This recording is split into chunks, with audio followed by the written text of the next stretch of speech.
Selamat datang kembali. Kita semua pernah lihat kan, perusahaan raksasa yang tadinya kokoh banget, tiba-tiba limbung gitu aja dihantam perubahan zaman. Ingat Kodak atau Nokia? Iya, iya. Klasik itu. Perubahan memang bisa datangnya cepat banget dan rasanya kayak menghancurkan gitu ya. Nah, hari ini kita mau ngupas sebuah strategi nih. Gimana caranya perusahaan yang udah mapan, itu nggak cuma pasrah, tapi justru bisa, menunggangi gelombang perubahan ini. Kita akan coba selami gagasan inti dari buku Dual Transformation atau Transformasi Ganda. Penulisnya Scott Anthony, Clark Gilbert, sama Mark Johnson. Tujuannya apa? Biar Anda bisa paham kerangka kerjanya. Gimana membenahi bisnis yang sekarang, tapi sambil barengan gitu, membangun mesin pertumbuhan baru buat masa depan. Sumber kita ya intisari dari buku itu. Tepat. Dan yang menarik, ini bukan sekedar strategi bertahan hidup loh. Para penulis buku ini justru ngelihat disrupsi itu sebagai peluang terbesar. Kita bakal bongkar formula A plus B plus C yang jadi intinya. A plus B plus C ya? Iya, terus kita lihat gimana perusahaan kayak Adobe, Netflix, sampai Amazon itu nerufinnya. Sama nanti kita singgung juga soal kepemimpinan kayak gimana sih yang wah mutlak dibutuhin buat jalanin transformasi segede ini. Wah, kedengarannya kompleks tapi menarik nih. Oke deh, ayo kita langsung masuk ke jantung pembahasannya. Cerita tragis Kodak sama Nokia tadi itu jadi pengingat klasik banget ya, betapa bahayanya disrupsi. Ada konsep menarik dari Clayton Christensen soal dilema inovator. Dilema inovator. Intinya tuh, kadang ngelakuin hal yang selama ini dianggap benar dan bikin sukses, justru itu yang bikin perusahaan kejebak pas aturan mainnya berubah. Buku ini pakai metafora bagus. Landscape kebugaran. Coba bayangin Anda lagi di puncak gunung tertinggi, ngerasa paling fit. Paling oke lah posisinya. Iya, paling oke. Semua langkah lain kelihatannya nurun. Nyaman di situ kan? Tapi tiba-tiba, jebret. Gempa disrupsi ngubah lanskapnya total. Puncak Anda tadi jadi bukit kecil. Tahu-tahu muncul gunung baru yang jauh lebih tinggi entah di mana. Iya, iya. Dan ekonom Joseph Schumpeter kan udah lama nyebut itu penghancuran kreatif. Yang lama ya runtuh diganti yang baru. Tapi nah, ini pertanyaan kunci yang diajuin buku ini. Bisa nggak sih kita manfaatin energi badai disrupsi itu? Bukan cuma bangun benteng pertahanan doang. Jadi malah dimanfaatin gitu ya. Betul, disinilah gagasan transformasi ganda ini masuk. Ini bukan soal bertahan pasif, tapi proaktif ngubah arah. Salah satu contoh kuat yang dibahas itu Deseret Media, perusahaan koran tua yang berhasil transformasi total di tengah industri media cetak yang lagi sekarat, dan ini dipimpin langsung loh sama Clark Gilbert, salah satu penulis bukunya. Oh, jadi dia pelaku langsungnya ya? Oke, oke. Nah, mari kita bedah formula intinya. Buku ini nawarin rumus yang kelihatannya sederhana. A plus B plus C sama dengan perubahan atau delta gitu ya, delta. Kedengarannya simple, tapi coba kita kupas satu-satu. A itu transformasi A. Memposisikan ulang bisnis inti Anda yang ada sekarang. Tujuannya biar lebih tangguh, lebih relevan ngadepin perubahan. Ibaratnya kayak, membenahi rumah kita yang sekarang lah. Oke, rumah yang sekarang dibenahi. Terus B itu transformasi B, menciptakan mesin pertumbuhan yang benar-benar baru, seringkali kepisah dari bisnis inti, dan fokusnya itu masa depan. Ini kayak bangun rumah baru di lahan yang baru. Rumah baru ya. Dan C, nah ini dia, penghubung kapabilitas atau capabilities link. Ini jembatan strategis yang cerdas. Gimana caranya Anda manfaatin aset atau keunggulan unik dari bisnis inti, si A tadi, buat nguatin bisnis B, si B, tapi, nah ini penting, tanpa ikut keseret cara kerja atau model bisnis lama dari A yang mungkin udah nggak relevan lagi. Nah, ini poin krusial banget. Transformasi ganda ini bukan sekedar efisiensi biaya, ganti logo, atau restrukturisasi biasa gitu ya. Ini nyangkut perubahan fundamental pada apa yang perusahaan Anda lakukan dan bagaimana cara melakukannya. Jadi apa dan bagaimananya ya? Yap, transformasi A yang membenahi bisnis inti itu biasanya lebih banyak ngubah cara, how Anda beroperasi mungkin, prosesnya, teknologinya, model bisnisnya, tapi apa yang Anda tawarin ke pelanggan, intinya relatif masih sama atau mirip lah. Oke, intinya masih sama. Sementara transformasi B yang bangun masa depan, nah itu ngubah keduanya. Cara, how, sekaligus apa yang ditawarin. Anda mecahin masalah yang mungkin benar-benar baru buat pelanggan dengan cara yang juga baru.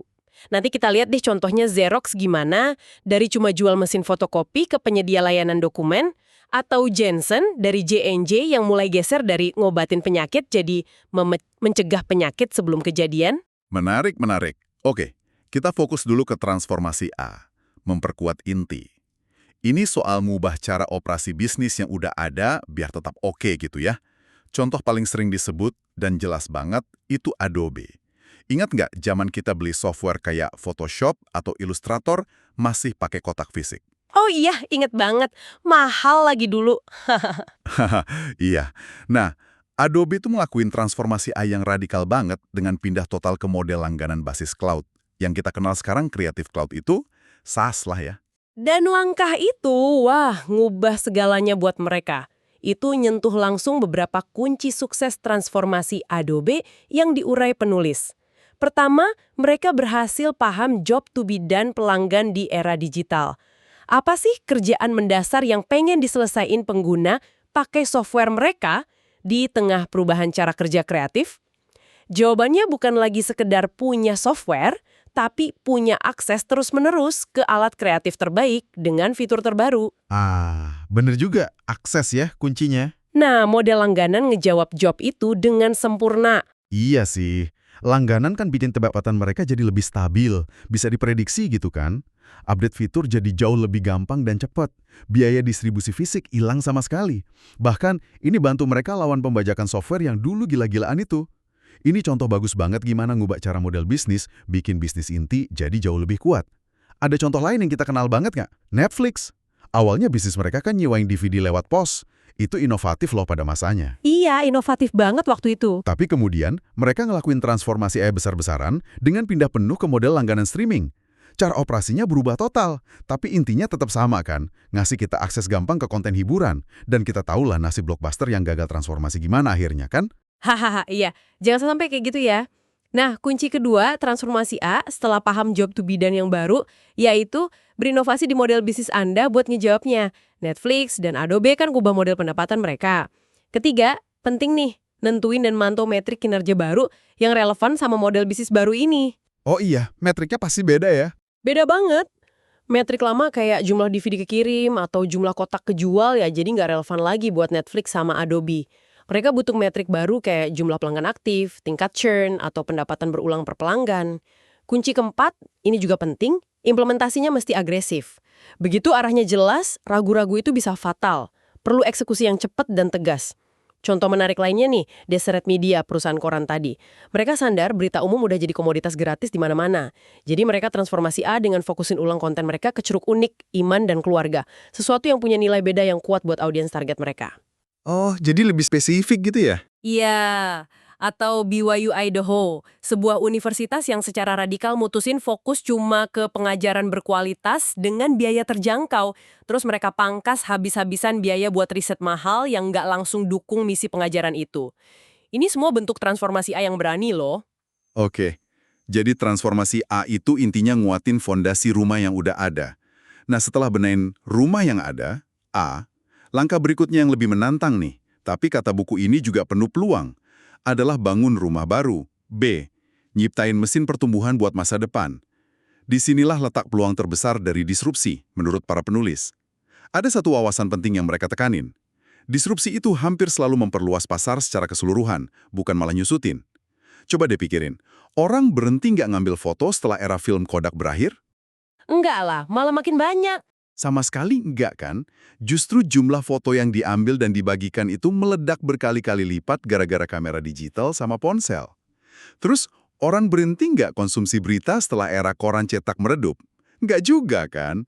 Konsumsi berita malah ningkat pesat lewat macam-macam platform digital. Betul sekali. Dan siapa yang paling untung dari pasar yang meluas ini? Seringnya ya, pemain baru yang lahir dari disrupsi itu sendiri.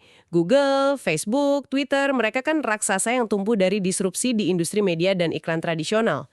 Nah, transformasi B itu tentang gimana perusahaan yang udah mapan bisa ikut nyiptain dan manfaatin gelombang pertumbuhan baru ini, bukan cuma jadi penonton doang.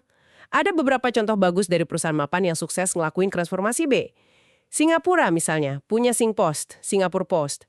Dari perusahaan pos nasional yang tugas utamanya ngantar surat, mereka transformasi jadi pemain logistik dan solusi e-commerce regional yang canggih. Mereka ngelihat ledakan belanja online bukan sebagai ancaman buat bisnis surat, tapi sebagai peluang emas buat bisnis baru di bidang logistik. Wah, keren itu perubahannya. Terus ada Amazon. Kita tahu mereka mulai sebagai penjual buku online itu sendiri udah kayak transformasi A ya, dari toko buku fisik. Tapi lompatan transformasi B mereka yang paling fenomenal itu Amazon Web Services, AWS. Ya, dan cerita AWS ini unik loh. AWS awalnya lahir dari kebutuhan internal Amazon sendiri, buat bangun infrastruktur IT yang lebih efisien dan cepat buat dukung bisnis retail online mereka yang gede banget itu. Setelah berhasil bangun, mereka sadar, kapasitas sama teknologi ini bisa kita tawarin jadi layanan ke perusahaan lain nih. Oh, jadi awalnya buat internal ya? Ya, dan Lanyawar AWS, yang sekarang jadi pemimpin pasar komputasi awan global dan kontributor profit terbesar Amazon. Ini contoh klasik gimana sebuah kapabilitas internal bisa jadi bibit buat transformasi B. Contoh lain dari dunia pendidikan, Arizona State University, ASU. Mereka ngeliat kalau model universitas tradisional dengan kampus fisik yang mahal itu punya keterbatasan buat ngejangkau banyak orang. Mereka lalu ngelakuin transformasi B besar-besaran dengan bangun ASU Online, jadi salah satu penyedia pendidikan tinggi online terbesar di dunia.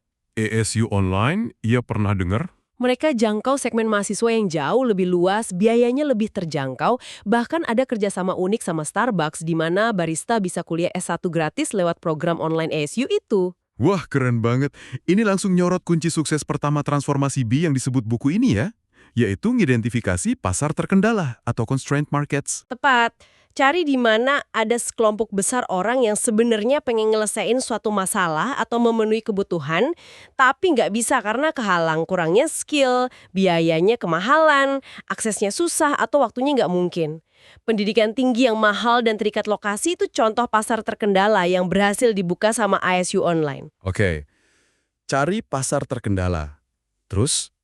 Kunci kedua, kembangin model bisnis buat B ini secara iteratif, bertahap gitu. Ini butuh pendekatan eksperimen. Beda sama transformasi A yang seringkali butuh implementasi cepat dan agresif begitu arahnya jelas, transformasi B ini kan penuh ketidakpastian ya. Anda lagi nyiptain apa dan bagaimana yang benar-benar baru. Jadi perlu banyak uji hipotesis, belajar dari gagal kecil, terus penyesuaian cepat. Buku ini nawarin beberapa kerangka kerja praktis buat ini. Jadi lebih kayak trial and error gitu ya? Kurang lebih gitu, tapi terstruktur. Kunci ketiga, percepat pengembangan kapabilitas yang dibutuhin buat bisnis baru ini. Seringkali, cara tercepat ya akuisisi perusahaan lain yang udah punya keahlian, teknologi, atau akses pasar yang Anda butuhin.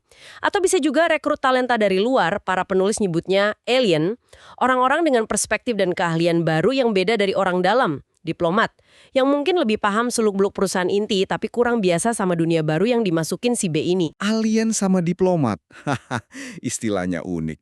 Oke, jadi kita udah bahas A, nguatin inti, sama B, nyiptain masa depan. Tapi gimana caranya A sama B ini nyambung, tanpa malah saling ganggu? Nah, disinilah peran C atau penghubung kapabilitas jadi penting banget.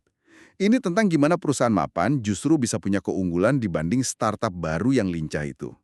Buku ini ngasih perbandingan menarik nih. Ada startup namanya Plunify yang mungkin gampang dimulai, tapi ya relatif gampang juga ditiru pesaing. Bandingin sama proyek ambisius dari Medtronic, raksasa alat kesehatan global namanya Healthy Heart for All di India.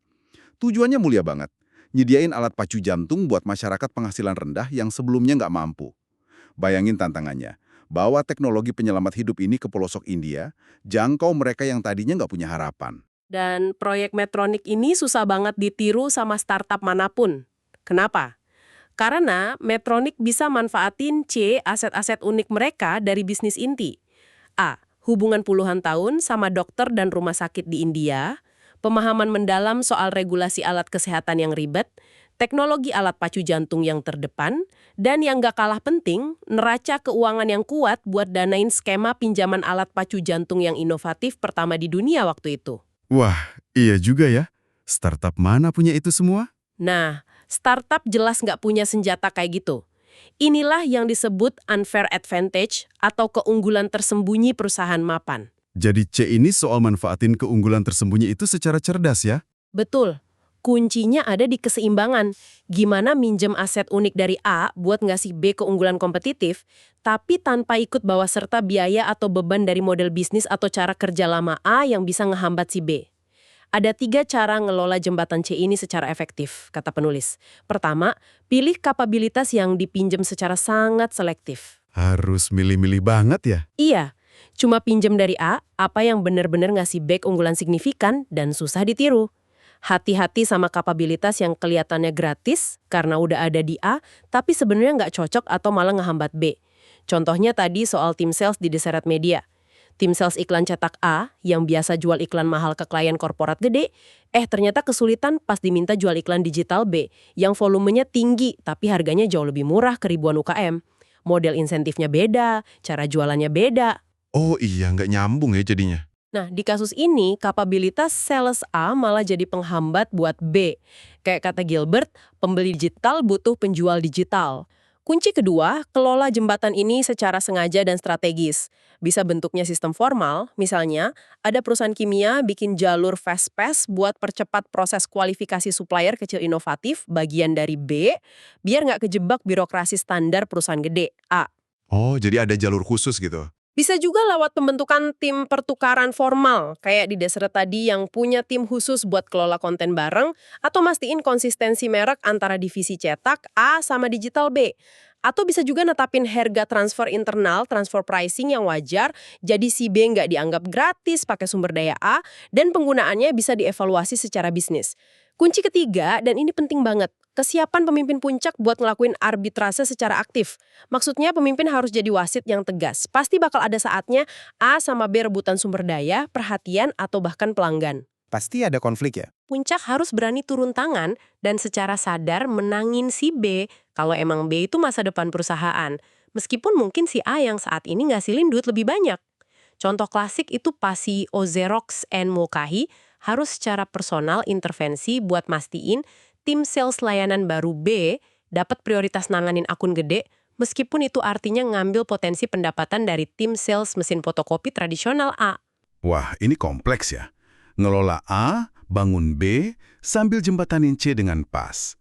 Jelas ini semua butuh tipe kepemimpinan yang luar biasa sih. Tepat sekali. Buku ini nyimpulin ada 4 kualitas kepemimpinan krusial buat sukses jalanin transformasi ganda. Keberanian, courage, kejelasan, clarity, keingintahuan, curiosity, sama keyakinan, conviction. Ini bukan proyek perbaikan jangka pendek ya, tapi maraton transformasi jangka panjang yang penuh tantangan. 4C. Coba kita bedah dikit. Keberanian, buat apa misalnya? Keberanian buat memilih dan bertindak sebelum krisis benar-benar ngehantam. Contohnya, Reed Hastings di Netflix, yang berani dorong transisi penuh ke streaming justru pas bisnis sewa DVD via pos mereka masih untung banget. Banyak orang dalam waktu itu pasti nanyain keputusannya kan. Iyalah, pasti dianggap aneh. Atau Mark Bertolini di Aetna, yang mulai transformasi gede di perusahaan asuransi kesehatan itu sebelum dampak penuh reformasi Obamacare benar-benar kerasa. Ini butuh keberanian, karena seringkali artinya ngambil keputusan yang nggak populer atau kelihatan berisiko tinggi pas bisnis inti, A, kelihatannya masih baik-baik aja. Oke, berani sebelum krisis. Terus? Kejelasan. Kejelasan visi dan fokus. Kayak gimana Presiden Kennedy netapin misi ke bulan. Tujuannya jelas banget, ambisius, dan nginspirasi seluruh bangsa. Kalau konteks bisnis, contohnya Manila Water di Filipina. Mereka nyusun strategi pertumbuhan jangka panjang, mereka pakai pendekatan future back. Bayangin dulu pengen jadi perusahaan kayak apa di masa depan, baru kerja mundur buat nentuin langkah strategis dan prioritas investasi hari ini. Future back. Jadi lihat dari masa depan ke belakang ya? Iya, kejelasan ini vital buat mandu alokasi sumber daya yang terbatas dan jaga biar organisasi nggak hilang arah di tengah kompleksnya transformasi. Terus, keingintahuan. Ini terutama penting buat transformasi B. Pemimpin harus punya rasa ingin tahu gede buat terus belajar, eksperimen, dan pahamin dinamika pasar baru yang dimasukin. Terakhir, keyakinan. Keyakinan buat terus maju dan bertahan ngelewatin berbagai krisis internal yang hampir pasti bakal muncul. Krisis internal apa aja tuh biasanya? Buku ini mengidentifikasi 3 krisis tipikal. Krisis komitmen, pas tim di bisnis inti A ngerasa diabaikan atau nggak penting lagi. Krisis konflik, pas rebutan sumber daya atau prioritas antara A dan B tadi. Sama krisis identitas, pas perusahaan harus definisiin ulang siapa dirinya setelah transformasi. Nah, gimana caranya pemimpin bisa ngelewatin krisis-krisis itu? Seringkali kuncinya ada di tujuan, purpose, yang lebih tinggi, yang melampaui sekedar target finansial. Sesuatu yang bisa nyatuin dan motivasi seluruh organisasi, baik di A maupun di B. Contohnya kayak Credo Johnson Johnson yang legendaris itu, yang nempatin pasien dan dokter di atas segalanya. Atau gimana Singapore Prison Service berhasil transformasi dari sekedar penjara jadi institusi rehabilitasi dengan ngadopsi misi baru sebagai Captains of Life. Purpose yang kuat bisa jadi jangkar di tengah badai perubahan. Oke, jadi kalau kita rangkum nih pembahasan mendalam kita dari buku Dual Transformation ini, disrupsi itu nyata dan bisa bahaya. Tapi buat perusahaan mapan, itu nggak harus berarti akhir segalanya. Justru bisa jadi peluang emas. Kerangka transformasi ganda dengan pilar A buat nguatin bisnis inti hari ini, pilar B buat bangun mesin pertumbuhan masa depan, dan pilar C sebagai jembatan kapabilitas yang cerdas, nawarin semacam peta jalan lah ya. Kita udah lihat contoh-contohnya di Adobe, Netflix, Amazon, dan lainnya yang berhasil nih ngelewatin gelombang perubahan ini. Memang ini tantangan kepemimpinan yang luar biasa, butuh kombinasi yang langka, keberanian buat berubah sebelum kepaksa, kejelasan visi kemana arah perubahannya, keingintahuan buat terus belajar dan nyoba hal baru, sama keyakinan baja buat ngelewatin proses yang pasti nggak gampang dan makan waktu, tapi imbalannya gede, kemampuan buat nggak cuma reaktif sama masa depan, tapi secara proaktif ikut ngebentuknya. Sebagai catatan tambahan nih, penulis buku ini juga ngingetin kita buat waspada sama industri-industri lain yang potensi kena guncangan disrupsi gede berikutnya. Perbankan retail, logistik pengiriman barang, industri alat kesehatan, sampai jasa profesional kayak hukum dan akuntansi. Peluang buat transformasi ganda mungkin lagi kebuka lebar di sana. Menarik sekali. Nah, buat Anda yang nyimak, coba deh refleksikan sejenak. Gimana ide-ide transformasi ganda ini bisa relevan sama industri, perusahaan, atau bahkan peran Anda sekarang? Ada nggak sih pasar terkendala di sekitar Anda yang sebenarnya bisa dibuka pakai model bisnis atau teknologi baru? Peluang pertumbuhan baru apa yang mungkin kelewat kalau Anda cuma fokus ke bisnis inti yang sekarang? Buku ini sebenarnya juga dilengkapin beberapa alat bantu praktis loh. Di lampirannya ada panduan buat ngelakuin dialog strategi future back tadi, ada semacam kuesioner buat nilai tanda-tanda peringatan dini disrupsi di industri Anda, dan lain-lain. Mungkin langkah berikutnya buat Anda bukan cuma pahamin konsep ini secara pasif ya, tapi mulai coba pakai beberapa alat itu buat analisis konteks Anda sendiri. Ini bawa kita ke pemikiran penutup nih, buat Anda renungkan. Dari semua potensi perubahan dan disrupsi di sekitar Anda, apa sih satu tanda peringatan dini yang paling Anda rasakan atau khawatirkan dampaknya buat lingkungan kerja atau industri Anda saat ini? Sebuah pertanyaan penting untuk dibawa pulang ya. Terima kasih sudah menyimak pembahasan kita kali ini. Sampai jumpa di eksplorasi sumber-sumber menarik berikutnya.